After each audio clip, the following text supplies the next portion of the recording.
name is Charles Donald Barnett. I'm 41 years old. I'm a Mohawk of Ganhawaga. I was born in Brunswick, Maine, in the United States. I'm the son of Darlene Deerhouse, Charles Frank Barnett, and I have a sister named Lori Barnett.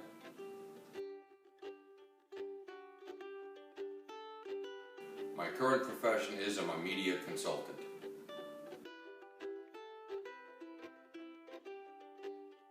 From my earliest memory, I think the first thing I wanted to be when I grew up was a carpenter.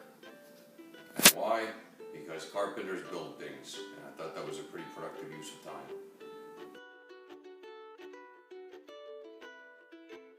Over the course of my life, I've been a carpenter, I've been a regulatory agent, I've been a commercial fisherman, I've been, a lot of things.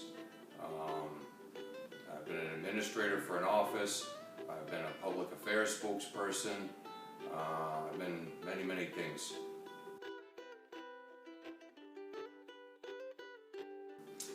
I moved to Canada when I was 19 years old. This is where my family is from. The economy was very poor where I was living at the time, and there were no jobs, there was no work, and there was no opportunities, so I decided it was time to come home.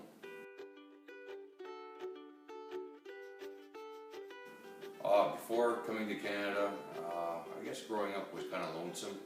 I didn't have a lot of family around, kind of on our own, and it was pretty, it was an isolating existence. Times were very tough back then. We didn't have a lot of money. Everybody always had to work, and even through high school I held down 2 jobs while going to school.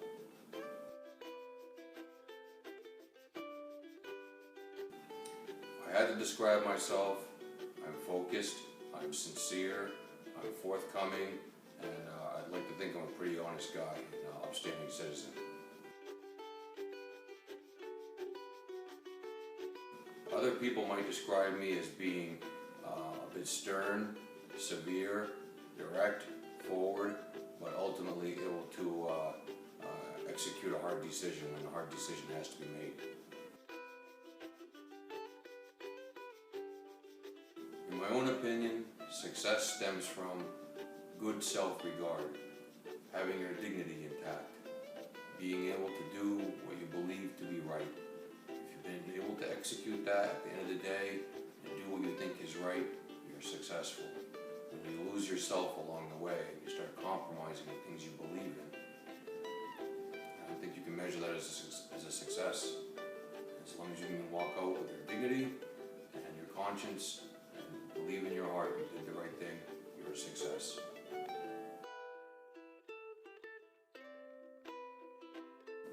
Speaking only for myself, I think a successful lifestyle is any life where you can finish your day and you're happy.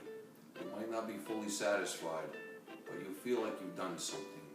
Even if it's not important on a global scale, it's important to you or it's important to somebody else.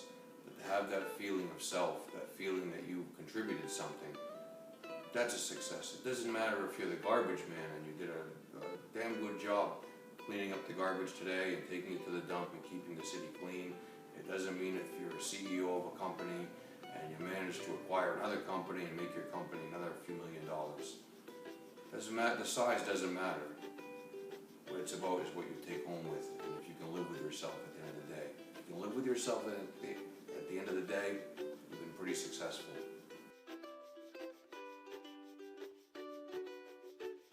I think if I've been able to accrue any measure of success in this life, it's simply because I've either been too tough to die or I have no will to surrender.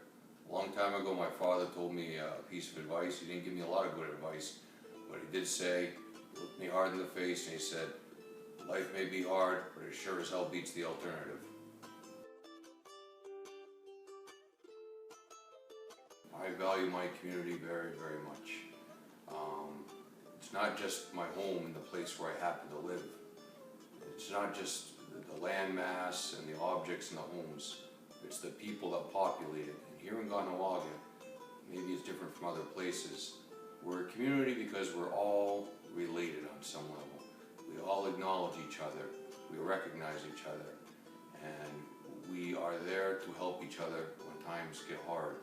But for the most part, we're expected to do well on our own. But when we fall down, there's always somebody there that's going to pick you up. Nobody goes homeless. Nobody starves here. It's because we all got to look out for each other. Because in the end, we're all that we have. They're not making any more of us.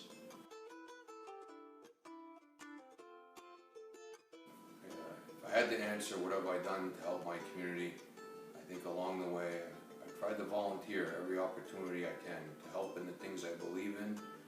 And when people are feeling down, to at least give them a little inspiration that it's okay, that things are going to work out, to uplift other people. So when people are down, they're more likely to do damaging things to themselves. So sometimes we got to uplift each other. And that's what I try to do every day. Small things. Sometimes they add up and they make a difference along the way.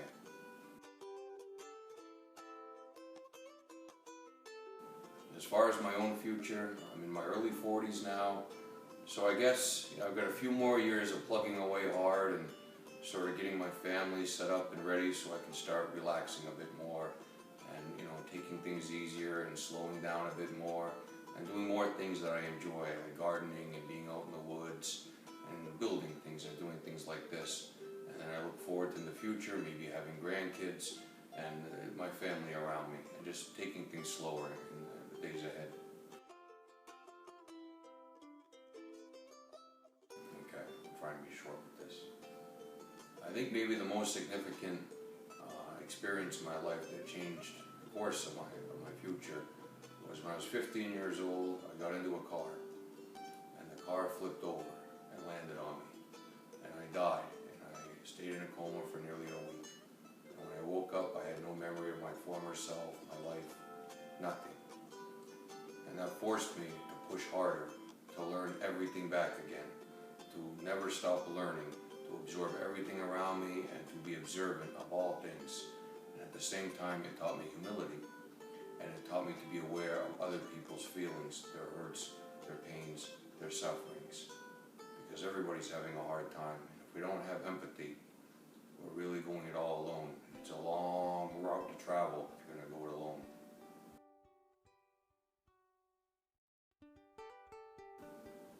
I don't know as I would change anything in my past, because it's all pretty much led me to where I am today. All the little twists and turns and the unexpected things, maybe the small regrets along the way. Everything sort of unfolds the way it's intended to. I'm in a pretty good place today, so if I were to change my course anywhere along the road, maybe it wouldn't lead me to where I sit today. Growing up, I had a few role models. I mean, you have your celebrity famous role models. When I was a kid, I probably wanted to be a baseball player, and that wasn't going to work out. But growing up, I guess my role model was number 8. He was the left fielder for the Boston Red Sox. His name was Carl Yastrzemski. He was the captain of the Red Sox. He was the last winner of the Major League Baseball Triple Crown. And more than just his performance in his playing, he was a class act. He brought dignity to the game in a time when dignity was slowly eroding and going down the road. So he finished his career with the same team. He was loyal. And he was a class act all around, and I remember that about him most.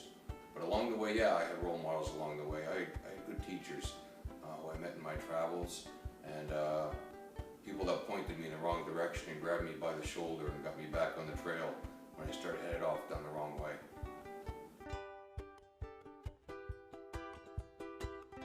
Well, I don't know if I'm much of a role model. I mean, I've never been to jail. I never hurt nobody.